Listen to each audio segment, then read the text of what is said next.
Welcome to RTV. ఈ మధ్య పొలిటికల్‌గా దుమారం లేపుతున్న ఇష్యూ ఏదైతే ఉందంటే అది ఫోన్ ట్యాపరింగ్ అలాంటి ఇష్యూస్ రన్ అవుతా ఉన్నాయి. సో, ఈ ఫోన్ ట్యాపింగ్ అంటే ఏంటి? అసలు ఫోన్ కాల్స్ వాళ్ళు గోప్యంగా మాట్లాడుకున్న కాల్స్ బయటికెలా వస్తున్నాయి? సో, ఇలాంటి టెక్నికల్ ఇష్యూస్ గురించి మాట్లాడడానికి మనతో ఉన్నారు టెక్నికల్ ఎక్స్‌పర్ట్ విజయ్ ఘోష్ గారు. విజయ్ గారు చెప్పండి, ఈ ఫోన్ ట్యాపింగ్ ఎలా జరుగుతుందంటారు? అండ్ ఫోన్‌ని హ్యాక్ చేస్తున్నారా? లేకపోతే ఏంటి? అండ్ ఇంకో క్వెషన్ ఏంటంటే పెగాసస్ అనే సాఫ్ట్‌వేర్ కూడా వాడుకలోకి ఉంది. వాడారు అంటూ కూడా వస్తుంది. సో, ఏంటి పెగాసస్ అంటే ఏంటి అసలు? ఇక్కడ ఏం యూజ్ చేస్తున్నారో మనకు తెలీదు. బట్ పెగాసిస్ అంటే it's NSO group, Israeli cyber arms company 2011లో డిజైన్ చేశారు. సో, దాని లైసెన్సులు కూడా ఇజ్రాయలీ మిలిటరీ సంబంధించి వాళ్ళు ఈ యొక్క లైసెన్సెస్ అనేవి ప్రొవైడ్ చేస్తున్నారు. ఈ లా ఎన్ఫోర్స్మెంట్ ఏజెన్సీస్ కానివ్వండి, లేదంటే క్రిటికల్గా టు కౌంటర్ టెర్రరిజం అనేది, లేదంటే కనుక కొన్ని ఇంటర్నల్ సెక్యూరిటీ ఇష్యూస్ ఉన్న కంట్రీస్ కానీ స్టేట్స్ కానీ ఈ లైసెన్స్లు అనేవి అమ్ముతున్నారు. It's an like surveillance tool అనమాట. అంటే సర్వైలెన్స్ మీదే సర్వైలెన్స్ చేయగలదు. So in this way it works అనమాట పెగాసిస్ అనేది. ఈ పెగాసస్ సాఫ్ట్‌వేర్‌ని ఎలా యూజ్ చేస్తారు? అండ్ దీనివల్ల ఎలాంటి యూజెస్ ఉన్నాయి? ఎలా యూజ్ చేస్తారంటారు మెయిన్‌గా అసలు ఈ సాఫ్ట్‌వేర్‌ని? సో ఈ పెగాసిస్ అనేది బేసిక్గా జీరో క్లిక్ బెయిట్. దానికి ఏదైనా ఈ యొక్క మాల్వేర్స్ కానివ్వండి, ఏదైనా ఇలాంటి స్పై సాఫ్ట్వేర్లు కానివ్వండి, లింక్ లింక్ ద్వారానో మెసేజ్ ద్వారానో అవి అనేవి ఫోన్లో ఇన్స్టాల్ అవుతాయి. బట్ ఈ పెగాసిస్కి వచ్చేసరికి పెగాసిస్ కానివ్వండి, కొన్ని కంట్రీస్ దాని టైలర్డ్ వర్షన్ యూజ్ చేస్తూ ఉన్నాయి. ఆ టైలర్డ్ వర్షన్ అయినా సరే అవి ఎలా యాక్ట్ చేస్తాయంటే దానికి ఎటువంటి క్లిక్ చేయాల్సిన పని ఉండదు. ఏదైనా ఫోన్ని టార్గెట్ చేస్తే వాట్సాప్ ద్వారా కానివ్వండి, ఐ మెసేజెస్ ద్వారా కానివ్వండి, డైరెక్ట్గా అది ఆ యొక్క మొబైల్ ఫోన్ని ఇన్ఫెక్ట్ చేస్తుంది. ఇన్ఫెక్ట్ చేసిన తర్వాత దానిలో ఉన్న స్పెషాలిటీ ఏంటంటే ఎటువంటి ఫారెన్సిక్ టూల్స్కి దొరకదు. చాలా క్లీన్గా ఉంటుందన్నమాట. ఒకసారి అది ఎంటర్ అయ్యి పూర్తిగా ఇన్స్టాల్ అయిపోయిన తర్వాత ఒకసారి ఫోన్ రీబూట్ అయిన దగ్గర నుంచి అది ఎప్పుడు కూడా ర్యామ్లో ఉంటుంది. దాన్ని సెల్ఫ్ మెమరీ పెట్టుకుంటుంది. ఆ యొక్క సాఫ్ట్వేర్ ఎలా అంటే మన యొక్క మొబైల్ ఫోన్కి మొబైల్ ఫోన్ మనం ఏం మాట్లాడుతున్నాము, గ్యాలరీ కానివ్వండి, మనం ఏమి యాక్టివిటీ చేస్తున్నాం, ఫోన్లో ఉన్న యాక్టివిటీస్ అన్నీ కూడా అది ఎవరైతే మన దాంట్లోకి అంటే టార్గెట్ చేశారో వాళ్ళకి ఆ యొక్క డేటాని రకరకాల మోడెమ్స్ ద్వారా, అంటే చాలా సెక్యూర్ మోడెమ్స్ ఉంటాయి దానికి, అంటే చాలా టెక్నికల్ స్పెసిఫికేషన్స్ ఉన్నాయి, అలా పంపుతూ ఉంటుందన్నమాట. ఇన్ కేస్ అవతల పంపించిన వ్యక్తి ఒక 60 రోజులు కనుక దాంతో కాంటాక్ట్ లేడు అని తెలిస్తే ఆటోమేటిక్గా సెల్ఫ్ డిస్ట్రక్ట్ అయిపోతుంది. సెల్ఫ్ డిస్ట్రక్ట్ అయ్యేటప్పుడు ఏంటంటే దానికి సంబంధించిన ఎటువంటి ట్రేస్ను కూడా ఆ మొబైల్ ఫోన్లో ఉంచదు.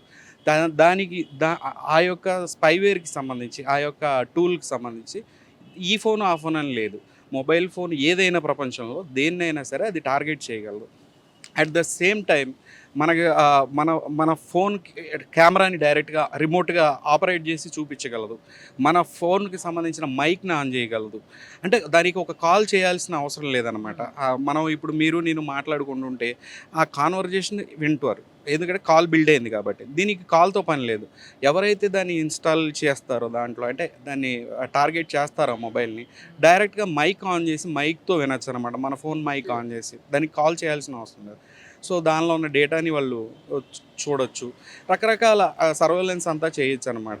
ఇది ఎక్కువగా ఏంటంటే చాలా కంట్రీస్లో, వెస్ట్రన్ యూరోపియన్ కంట్రీస్లో కూడా పెద్ద పెద్ద ప్రెసిడెంట్స్ కానివ్వండి, బాగా టాప్ లెవెల్ పీపుల్, టాప్ జర్నలిస్టులను కానివ్వండి, టాప్ ఇన్ఫ్లుయెన్షియల్ పీపుల్ మీద కానీ ఇవన్నీ కూడా చేస్తూ ఉంటారు. ఈవెన్ మొసాద్ ఎక్కువ యూజ్ చేస్తూ ఉంటుంది.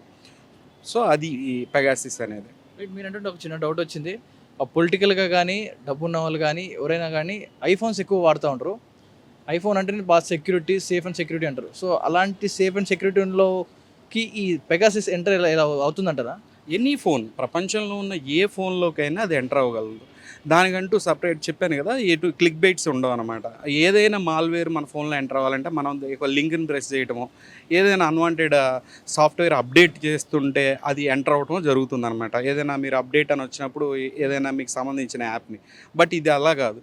ఆల్రెడీ ఆథరైజ్డ్ యాప్స్ ఏవైతే ఉంటాయో, వాట్సాప్ ఉంది, అది ఆల్రెడీ ప్రీ ఇన్స్టాల్డ్. దానిలో నుంచి కూడా అది ఎంటర్ అయిపోతుంది అనమాట. మన ప్రమేయం ఏమీ అవసరం లేదు. ఆ యొక్క పెగాసిస్ ఆర్ టైలర్డ్ వర్షన్స్ దానికి సంబంధించినటువంటి సాఫ్ట్వేర్స్కి ఎంటర్ అయిన తర్వాత నుంచి ఆటోమేటిక్గా దానికి అది క్యామోఫ్లడ్జ్ అవుద్ది. క్యామోఫ్లడ్జ్ ఇన్ ద సెన్స్ లైక్ ఊసర వెళ్ళలాగా అనమాట. మన ఫోన్లోనే ఉంటూ మన రెప్లికేట్ చేస్తానమాట. ఆథరైజ్డ్ యాప్స్ సంబంధించిన లేదంటే మన ఆపరేటింగ్ సిస్టమ్కి సంబంధించిన ఫైల్స్ని రెప్లికేట్ చేసి క్యామోఫ్లడ్జ్ చేసుకొని ట్రేస్ అనేది ఉంచదనమాట. ఎవ్వరికి డిటెక్ట్ అవ్వదు. అడ్వాన్స్డ్ ఫారెన్సిక్ టూల్స్లో కూడా అది డిటెక్ట్ అవ్వదు ఎప్పుడు కూడా. సో ఈ రకంగా మన దగ్గర మన ఫోన్లోనే ఉంటూ పూర్తిగా స్పై చేస్తుంది. సో చెప్పాను కదా, నార్మల్ పీపుల్కి అది అవైలబుల్. బట్ డార్క్ వెబ్లో కానివ్వండి కొన్ని చోట్ల దీని టైలర్డ్ వర్షన్స్ అనేవి అమ్ముతున్నారు. అవి యూజ్ చేయడం కూడా జరుగుతుంది బయట. చూసుకుంటే మస్ట్ డేంజరస్‌గా కనపడుతోంది పెగాసస్ అనేది. సో దీన్ని లా ఏం చేయలేదా? కోర్టులు గాని ఇవన్నీ ఇండియాలో మీరన్నట్టు ఇది ఫారెన్ కంట్రీకి సంబంధించిన సాఫ్ట్‌వేరు. ఇక్కడ వాడుకలోకి వచ్చింది. ఎలా వచ్చిందంటారు ఇది? దీన్ని మన గవర్నమెంట్ ఎలా హ్యాండిల్ చేయగలుగుతుంది? కోర్ట్ గాని ఇదంతా గాని దీన్ని లీగల్‌గా ఎలా తీసుకోబోతున్నారు? సో లీగల్ టర్మ్స్లో ఏంటంటే దీనికి చాలా ఇష్యూస్ ఉన్నాయి. ఇది బియాండ్ లా ఉంది కొన్ని చోట్ల. అంటే దీని ఇప్పుడు ఎగ్జాంపుల్ మనం తీసుకుంటే మనం చూసినట్లయితే ఓల్డ్ ఆర్ న్యూ లాస్ చాలా ఉన్నాయి. టెలిగ్రాఫ్ లా అని చెప్పి అప్పటి నుంచి ఇప్పటి వరకు చాలా రిఫార్మ్స్ జరిగినాయి. So government can intercept, monitor and decrypt calls and messages, even encrypted apps. Encrypted యాప్స్ని మీరు వాడే ఏఐ ఎన్క్రిప్టెడ్ అని డీక్రిప్ట్ చేయొచ్చు, బ్యాక్ డోర్స్ చూసుకోవచ్చు. యూఎస్లో అయితే ఒక గ్యాగ్ ఆర్డర్ వేసి ప్రతి ఒక్క యాప్కి బ్యాక్ డోర్ నుంచి ఎంటర్ అయ్యి ఏదైనా చేయొచ్చు అనమాట. అలానే మన కంట్రీలో కూడా నేషనల్ సెక్యూరిటీ కానీ పబ్లిక్ సేఫ్టీ ఇష్యూస్ వచ్చినప్పుడు ఇలాంటి ఇష్యూస్ వచ్చినప్పుడు governments can operate this thing, but in certain conditions అనమాట. సుప్రీంకోర్టు కొన్ని రూలింగ్స్, చాలా రూలింగ్స్ ఇచ్చింది అనమాట వీటి గురించి.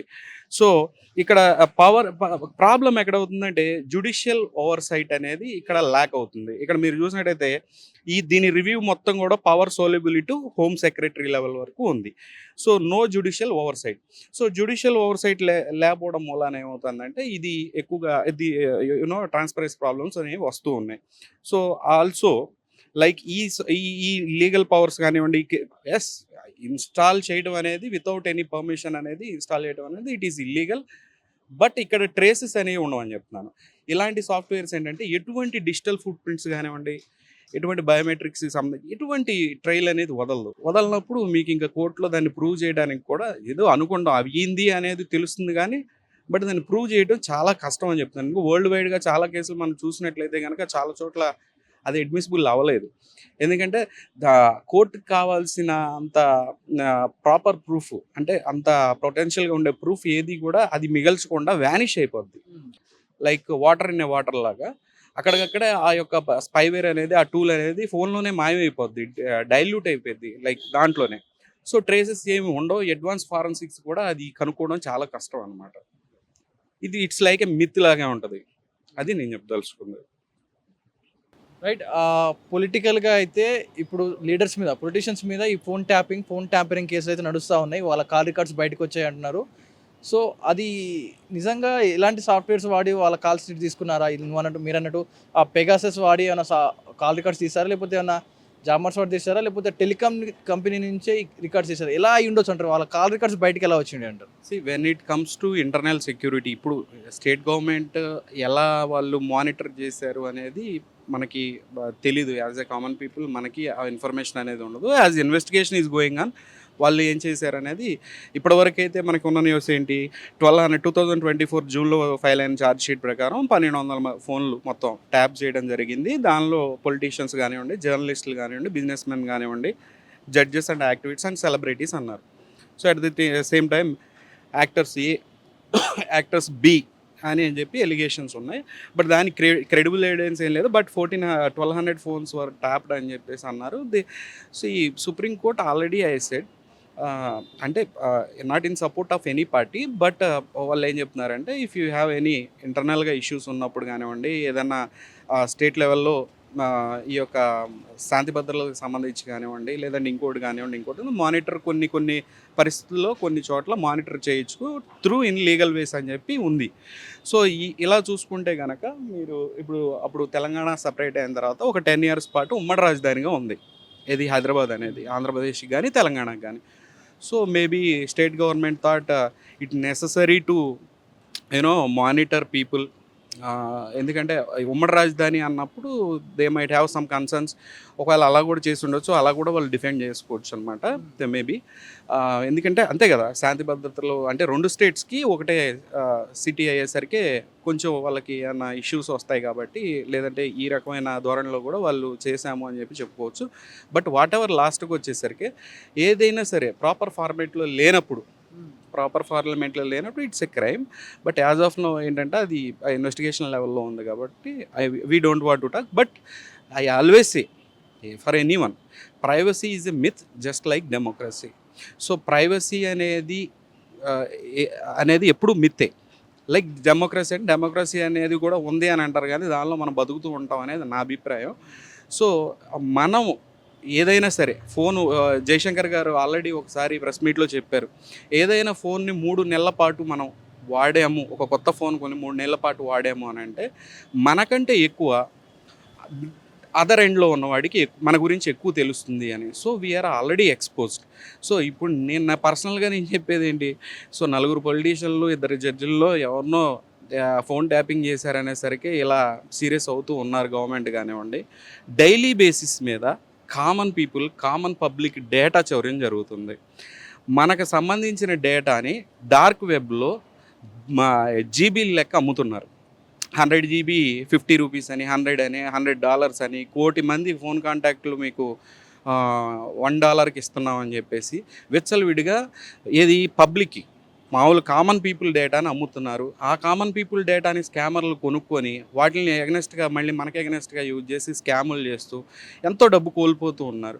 సో గవర్నమెంట్ వాటి మీద కూడా సీరియస్గా తీసుకోవాల్సిన అవసరం ఉంది. ఇప్పుడున్న ఐటీ కంపెనీలు కానివ్వండి, చాలా కంపెనీస్ లైక్ డెలివరీ కంపెనీలు కానివ్వండి, ఏదైనా ఫుడ్ ప్రొవైడింగ్ కంపెనీస్ కానీ, రెస్టారెంట్స్ కానివ్వండి, చాలా చోట బ్యాంకింగ్ కూడా, మెయిన్గా బ్యాంక్ పీపుల్ కూడా మన యొక్క డేటాని చాలా కార్పొరేట్ కంపెనీలకు అమ్ముతున్నారు స్టేజ్ బై స్టేజ్.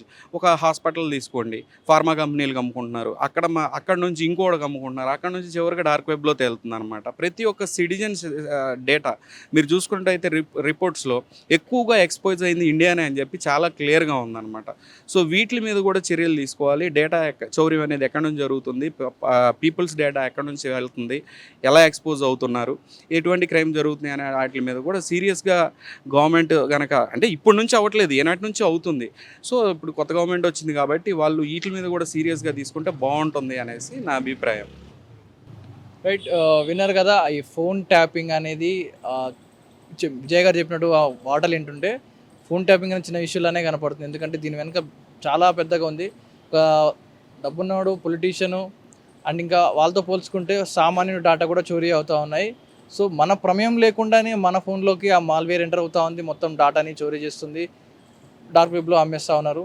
సో మీరు అన్నట్టు ఒక ఐఫోన్ కూడా సెక్యూరిటీ లేనట్టుగా చెప్తున్నారు విజయ్ గారు.